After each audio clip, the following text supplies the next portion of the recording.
Hello. I'm here to review Mario Brothers Wonder. Mario Brothers Wonder. Woo! Well, it's wonderful. It's very wonderful. Super Mario Brothers Wonder is wonderful. Um, I don't review as many games on this channel as I play. I play a lot of games, but my thing is I also don't finish a lot of games. Anybody who has look at any of my channels, look at either of my channels and the ongoing Let's Plays that still haven't ended. I don't finish games very often, and even when I do, I if I finish a game, I either and I like to finish games before I review them. Mario Wonder has been finished. I also usually sometimes if I finish a game, it's usually because I get really into it. And what this has happened a couple times. I've finished a game, still been playing it, still been addicted to it, trying to get everything in it. I start planning out a rough draft of like a more in-depth, like pseudo scripted review, and then something else grabs my attention, and the review the draft script never makes it into a real video, never turns into a real video because I stop playing the game and stop hyperfixating on it, and then I move on to the next thing before I can actually get a review up. Not this time. Mario Brothers Wonder. I'm gonna review more games since I'm not reviewing stuff, movies, TV shows because of the actor strike. Except the actor strike literally just ended, so actually I can movies and TV shows now. Whoopee! I can talk about One Piece. That One Piece is my current hyperfixation. There will be videos coming on that. Mario Brothers Wonder. This is the game side of what I've been doing with my time lately is playing Mario Bros. Since it came out, I have beaten Mario Brothers Wonder and I have done almost all of the I've almost 100%. I'm trying to get like every level 100% complete because it's not that hard of a game. But it is a very creative game. So I am of the generation. I grew up on the new Super Mario Brothers series. That is my primary outlet through which I've played 2D Mario. I've never finished Super Mario World. I've never finished any of the NES ones. New Super Mario Bros. Is what I played as a kid. This game feels, in a lot of ways, so much better than new. I mean, it just is. It's not even comparable.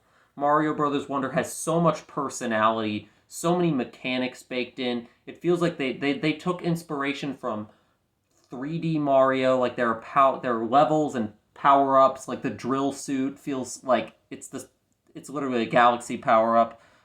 There's inspiration taken from not just 3D Mario, but also Donkey Kong. There's a couple levels that do the silhouette thing that certain levels in Donkey Kong Country Returns and Tropical Freeze did.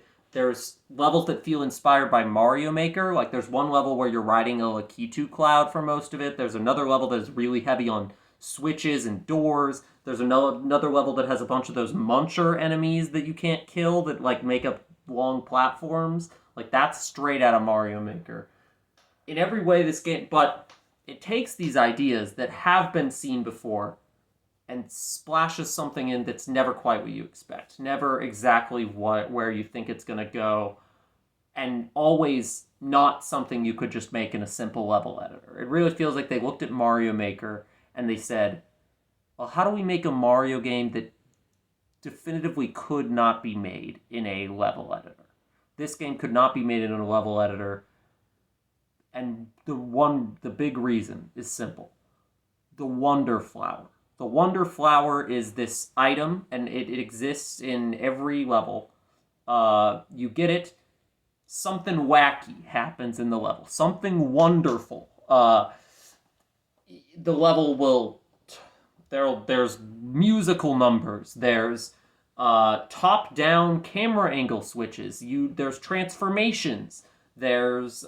the list goes on. I was in the final world, and final levels, and you still can't quite ever quite predict what the wonder effect is going to be. So you get these Wonder Flowers, you're playing through this crazy crazy, wacky wonder version of the level for a little bit, and then you get a wonder seed, and the level goes back to normal. You also get wonder seeds from beating each level, and there are also small little mini levels that are like little quick break levels that have a seed in them, which also feels very Mario Maker inspired. Like there's some sort of almost auto runner things.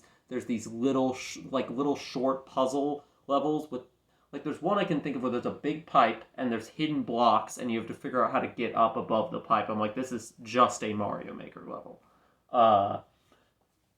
That maybe could have been made in a level editor, but it's like for the most part, even these little break levels are super creative, and the power-ups are awesome too. I mean, this game doesn't rely on power-ups the same way that I would argue the new Super Mario Bros. Games, a lot of those levels are just straight up not fun to go through if you're running through as like small Mario the entire time.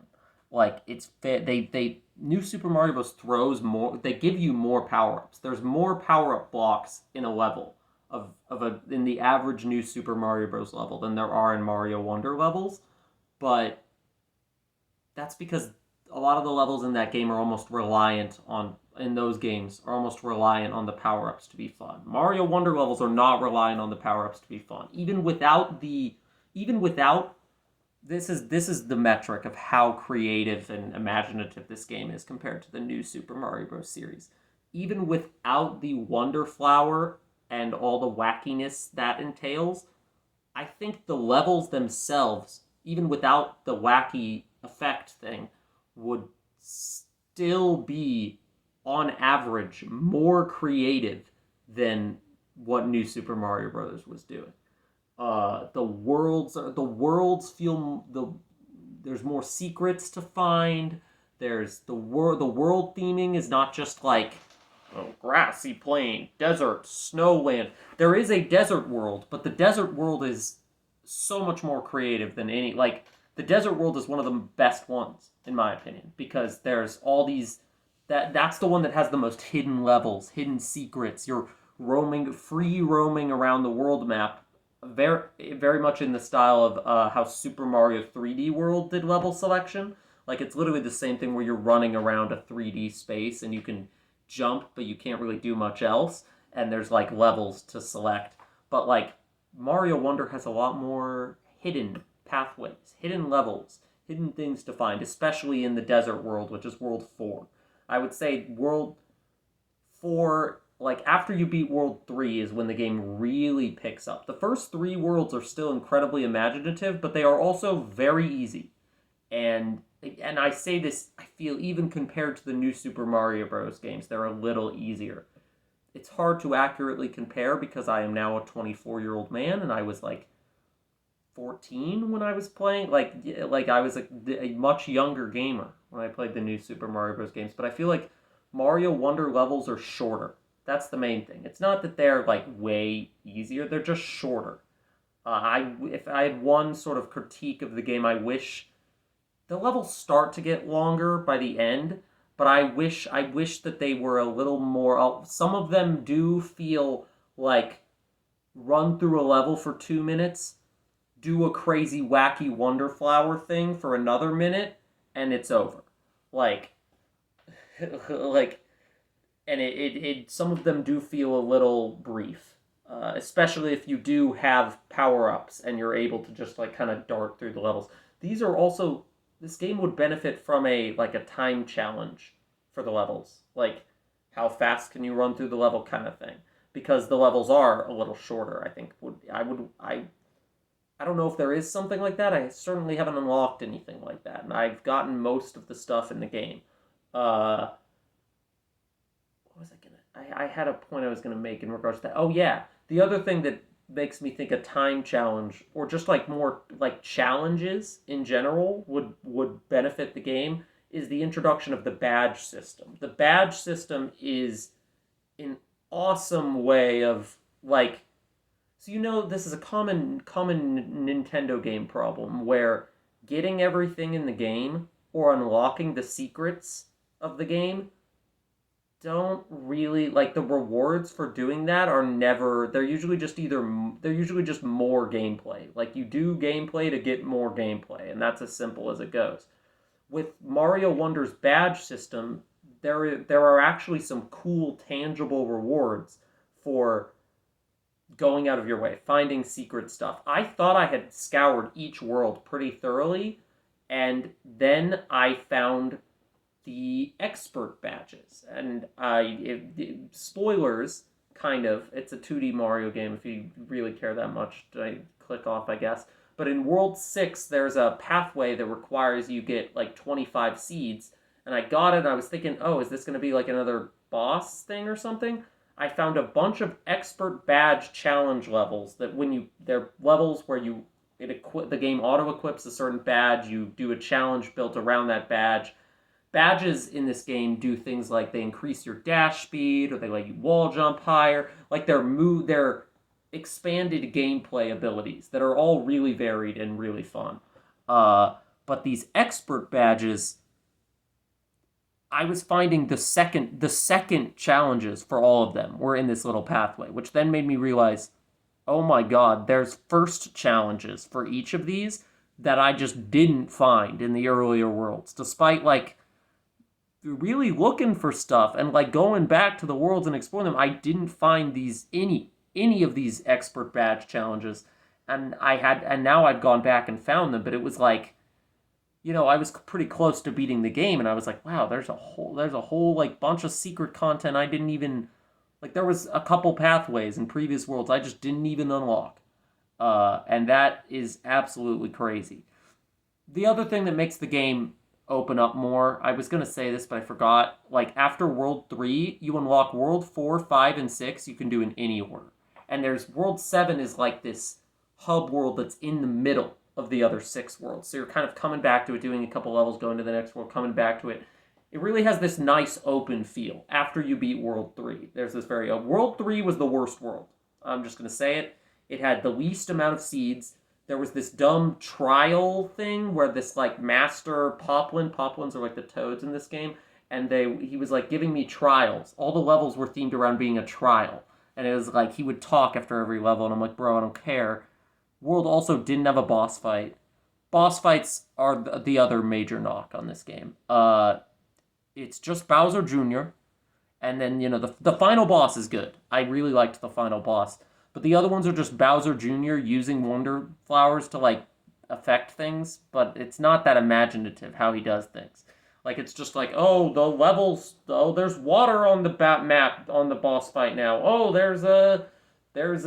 he's growing and shrinking. It's really a disappointment considering how imaginative the game was in every other way. Even the scenario that starts the game. Bowser grabs a Wonder Flower and literally turns into the castle. And the airship levels have a wonder effect where I'm getting more into spoilery talk, but the airship levels have a wonder effect where the castle is flying around in the background shooting at you. Like that alone, the airship levels are more imaginative than the Bowser Jr. boss fights. I think they also knew that the Bowser Jr. boss fights weren't that good because 2 of the worlds just don't have them. And do they have another boss fight that replaces them? No. That World 3 and World 5 just don't have bosses. And it's for a game that is so imaginative in every other way, I don't know why it almost feels like somebody said, you can't make you can make all these other new things, don't make any new bosses. And they were like, okay, I guess we'll just structure some of these worlds in a different way so that the goal is not about beating a boss and saving a castle. Which I sort of appreciate from like a, slightly different narrative for it too. And I liked some of the worlds having their own like self-contained narratives. But man, I wish there were like good bosses. But I've listed all the negative now. This game is like awesome. Easily the best 2D Mario game I've ever played. If you like Mario at all, you should play this. Even if you're kind of like soured on, if you're like, oh, 2D Mario's all the same. This game is not the same. They really took the challenge of like, what can we make that just... It's the 2D Mario with the imaginativeness of 3D Mario. Like, I remember when Mario Wonder was initially announced, like last year, my reaction when during the direct was, "But where's my 3D Mario? Where's my Odyssey sequel?" And I definitely still want that. But I also I'll take this game. It's as good as some 3D Mario's. Like it I am a 3D. I do prefer 3D Mario, but this game is definitely something special and fresh for the Mario franchise. I mean, you can turn into an elephant for God's sakes. That's right. You can. Elephant Mario is a thing, and Elephant Daisy too. There's a lot of playable characters. There's just a lot. I still do wish there was maybe not more levels, but like longer levels. That's as I'm like you can breeze through. Like the first day I got the game. I was going on a trip that weekend, so I like pre-downloaded. That morning I got up. Might have I think I almost beat the entire first world in just like the morning that I booted it up. And I had to I was like actively trying to play slower so I didn't just like complete the whole game in a week. Uh, it's, it's not that it's short. It probably has a good like 30 hours of content if you go through and are doing everything. But it is, it's Mario games aren't known for their length, but I do wish some of the levels were a little longer, a little more in depth. They can feel a little, here's an idea, here's an idea, here's the Wonder Flower with its wacky twist on the idea. Level over. Like, I wish, and they don't, it's around World 4 where they start to get a length that I would consider normal for Mario. Uh, and yeah, that's why the game really picks up around World 4. It's still really good before that, but it's definitely like, wow, I'm just breezing through this stuff, huh? Uh, I'm surprised. This review makes the game sound like a more mixed bag than I actually think it is. It is unequivocally great, fantastic, wonderful, even. Uh, but if you're not a big like 2D Mario or 2D platformer, if you're looking at the game and thinking that the $60 price tag seems a little steep, I'm not gonna tell you that no, it has enough content to for sure justify the $60 price tag for you. I think if I think it has about the same amount of content that like Mario Odyssey had, maybe a little less.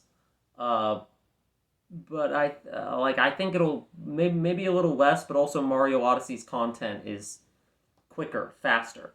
Uh, I don't know, it's different. It's a different kind of structure. But it's like if you bought that game and felt like it was worth $60, you'll probably like it. But if you're kind of on the fence, maybe wait till it goes on sale. Or I got it for 50 because I used this Switch Online voucher thing. Uh, so maybe do that if you have another game you're interested in. I don't know. Nintendo's releasing a lot right now, and I will review it all. No, I won't. I won't. I want to do more game reviews. I mean, we'll see. We'll see what games I play. Great. I Once I finish Great Ace Attorney, there will definitely be a review of that. Uh, and the actor strike's over, so more movie TV reviews coming soon as well. One Piece. Mario Wonder is what I do when I'm taking a break from binging One Piece, and I'm starting to run low on content on it. But anyway, that is my review of Mario Brothers Wonder. I'd recommend it if you're looking for a game to play on your Switch, and a good old 2D Mario time looks fun for you. Play that. There is also multiplayer. It's an interesting. I don't want to. I don't. There's like an online sort of indirect multiplayer. Uh, but you can squad up with your friends and play. You just aren't bumping off each other's heads like in New Super Mario Bros. It's an interesting what they did with the multiplayer and the online. Uh, I've fiddled with it a little bit, but I haven't really had the chance to play it. I am definitely going to, like, come the holiday season, I'm going to be with my family, and I have a younger cousin who I know will be all over this game. That's a good final point. That's really the point I want to make, is like everything that I've said that's sort of a negative of like, oh, I wish the levels were a little longer, I wish it got a little more difficult earlier, like all of that aside, I am so jealous of the like Gen Alpha 6, 7 year olds who are getting to grow up playing whose childhood 2D Mario game is going to be Mario Brothers Wonder. They are getting a way better deal than we got as kids with New Super Mario Bros. Everything I've every I think the biggest thing holding me back, the only thing holding back my enjoyment of Mario's Wonder is that I am not a 10-year-old kid anymore. The kids who watched the Mario movie earlier this year and, got all sucked into Mario, the 8-year-olds with their Switches, they are going to love Mario Wonder even more than I do. If I love it this much, as a 24-year-old man, I can't even imagine how much I would have liked it as a 10-year-old, 8-year-old, whatever, as a kid. Because it is so full of ideas in that way that you want kids stuff to be. I am actually really looking forward to like introducing my cousin to the game. Because it's just, I want to see how he reacts to all this cool stuff. Maybe I'll make a follow-up video about that if it's interesting. I don't know. For now, I'll say arrivederci.